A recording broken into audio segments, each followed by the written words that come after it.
ಕೋರ್ಟ್ನಲ್ಲಿಂದು ದರ್ಶನ್ಗೆ big day ಆಗಿದೆ. ಯಾಕಂದ್ರೆ ಸುಪ್ರೀಂ ಕೋರ್ಟ್ನಲ್ಲಿ ಜಾಮೀನು ಅರ್ಜಿ ವಿಚಾರಣೆ ನಡೀತಾ ಇದ್ದು ಇವತ್ತು. ದರ್ಶನ್ಗೆ ಬಿಗ್ ಡೇ ಆಗಿದೆ. ಸುಪ್ರೀಂ ಕೋರ್ಟ್ ಸೂಚನೆಯಂತೆ ಈಗಾಗಲೇ ವರದಿಗಳನ್ನು ಕೂಡ ಸಲ್ಲಿಕೆ ಮಾಡಲಾಗಿದೆ.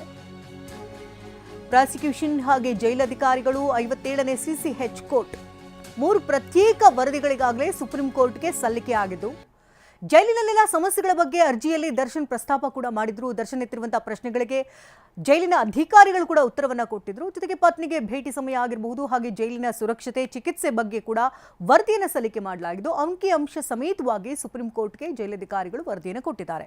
ಹಾಗಾಗಿ ಇಂದು ಸುಪ್ರೀಂ ಕೋರ್ಟ್ ನ್ಯಾಯಮೂರ್ತಿ JB ಪರ್ದಿವಾಲಾ, ನ್ಯಾಯಮೂರ್ತಿ ವಿಜಯ್ ಬಿಷ್ಣೋಯಿರವರ ಪೀಠದಲ್ಲಿಂದು ವಿಚಾರಣೆಗೆ ಬರ್ತಾ ಇದ್ದು, ಸುಪ್ರೀಂ ಕೋರ್ಟ್ನಲ್ಲಿ ದರ್ಶನ್ ಪರ ಮುಕುಲ್ ರೋಹ್ಟಗಿ ವಾದವನ್ನು ಮಂಡಿಸ್ತಾ ಇದ್ದು, ಪ್ರಾಸಿಕ್ಯೂಷನ್ ಪರ ಸಿದ್ಧಾರ್ಥ್ ಲೂತ್ರಾ ವಾದವನ್ನು ಮಂಡಿಸಲಿದ್ದಾರೆ. ಕೋರ್ಟ್ನಲ್ಲಿ ದರ್ಶನ್ ಜಾಮೀನು ಅರ್ಜಿ ಭವಿಷ್ಯ ಇಂದು ನಿರ್ಧಾರ ಆಗುತ್ತೆ. ಈ ಬಗ್ಗೆ ಇನ್ನಷ್ಟು ಡೀಟೇಲ್ಸ್ ಅನ್ನು ಪಡ್ಕೊಂಡು ದೂರವಾಣಿ ಸಂಪರ್ಕದಲ್ಲಿ ರಮೇಶ್ ಇದ್ದಾರೆ. ರಮೇಶ್, ಸುಪ್ರೀಂ ಕೋರ್ಟ್ನಲ್ಲಿ ಇವತ್ತು ದರ್ಶನ್ಗೆ ಬಿಗ್ ಡೇ, ಯಾಕಂದ್ರೆ ಅರ್ಜಿ ವಿಚಾರಣೆಗೆ ಬರ್ತಾ ಇದೆ. 3 ಅರ್ಜಿಗಳು ಏನಾಗಬಹುದು ಅಂತ? ಶಕುಂತಲಾ, ಇವತ್ತು ಸುಮಾರು 10:45ಗೆ ಅರ್ಜಿ ವಿಚಾರಣೆ ಮೇಲೆ ತೆಗೆದುಕೊಳ್ಳೋ ಸಾಧ್ಯತೆ ಇದೆ. ಈ ದರ್ಶನ್ ಪಾಲ್ಗೆ ಇವತ್ತು ಬಹಳ ಕ್ರೂಷಿಯಲ್ ಡೇ. ಯಾಕಂತಂದ್ರೆ ಕಳೆದ ಬಾರಿ ವಿಚಾರಣೆ ಸಂದರ್ಭದಲ್ಲಿ ಸುಪ್ರೀಂ ಕೋರ್ಟ್ಗೆ ಅವರು ಮನವಿ ಮಾಡಿದ್ರು, ಏನಾದ್ರೆ ಸಾಕ್ಷ್ಯ ವಿಚಾರಣೆ ಇನ್ನು ವಿಳಂಬ ಆಗೋದ್ರಿಂದ ಜಾಮೀನು ಕೊಡಬೇಕು. ಈಗಾಗಲೇ ಸುಮಾರು 1 ವರ್ಷಗಳಿಂದ ಜೈಲು ಇದ್ದಾರೆ.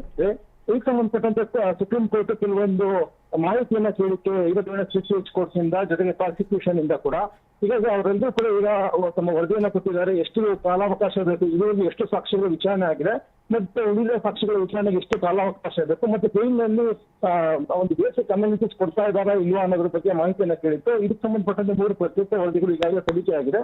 ಹೀಗಾಗಿ ಇವಾಗ ಸುಪ್ರೀಂ ಕೋರ್ಟ್ ದರ್ಶನ್ಗೆ ಈಗ ಜಾಮೀನು ಕೊಡುವಂತ ಅವಶ್ಯಕತೆ ಇದೆಯಾ, ಅಥವಾ ಏನಾದ್ರು ಟ್ರಯಲ್ ಕೋರ್ಟ್ಗೆ ಇಷ್ಟು ದಿವಸಗಳಲ್ಲಿ ನೀವು ಸಾಕ್ಷ್ಯ ವಿಚಾರಣೆ ಪೂರ್ಣ ಮಾಡಿ ತೀರ್ಮಾನ ಮಾಡಿ ಅಂತ ಹೇಳಿ ಆದೇಶ ಕೊಡೋ ಸಾಧ್ಯತೆ ಇದೆ. ಹೀಗಾಗಿ ಸುಪ್ರೀಂ ಕೋರ್ಟ್ ಏನ್ ಮಾಡುತ್ತೆ, ದರ್ಶನ್ಗೆ ರಿಲೀಸ್ ಕೊಡುತ್ತಾ ಅಥವಾ ಅಂದ್ರೆ ವಿಚಾರಣೆ ನ್ಯಾಯಾಲಯಕ್ಕೆ ಏನಾದ್ರು ನಿರ್ದೇಶನ ಕೊಡುತ್ತಾ ಬೇಗ ವಿಚಾರಣೆ ಪೂರ್ಣಗೊಳಿಸಿ ಅನ್ನೋದನ್ನ ಕಾದು ನೋಡ್ಬೇಕಾಗುತ್ತೆ. ಹೀಗಾಗಿ ಇವತ್ತು ದರ್ಶನ್ ಪಾಲ್ಗೆ ಬಹಳ ಕ್ರೂಷಿಯಲ್ ಡೇ ಅಂತ ಹೇಳಿ ಹೇಳ್ಬೋದು. ಧನ್ಯವಾದ ರಮೇಶ್, ತಮ್ಮೆಲ್ಲ ಡೀಟೇಲ್ಸ್ಗಾಗಿ.